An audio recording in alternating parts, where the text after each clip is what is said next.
Good morning, everybody.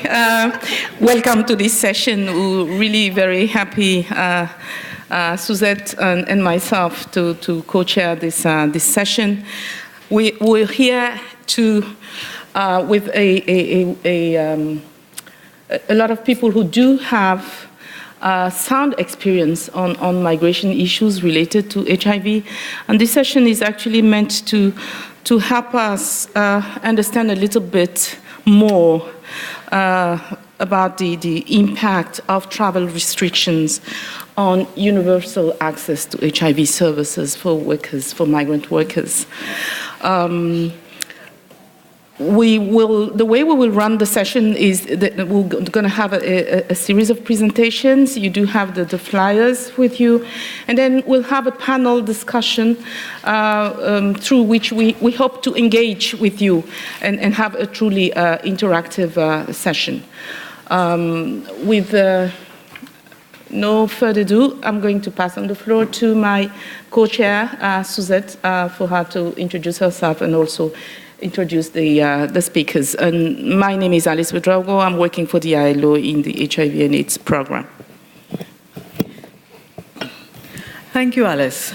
Good morning and welcome. My name is Suzette Moses Burton, and I am the Executive Director of the Global Network of People Living with HIV and AIDS, GNP+. Sorry, it is my honor and privilege this morning to have the opportunity to co-chair this session with Alice.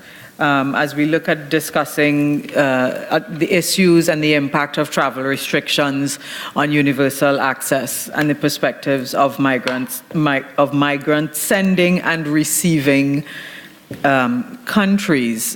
Travel restrictions as well as entry and stay restrictions as it relates to people living with HIV and AIDS and many of the key populations continues to be a major challenge and does indeed have impacts on all of our HIV programming. And I think this is a critical session to be able to discuss and look at a number of those issues as we move forward with planning.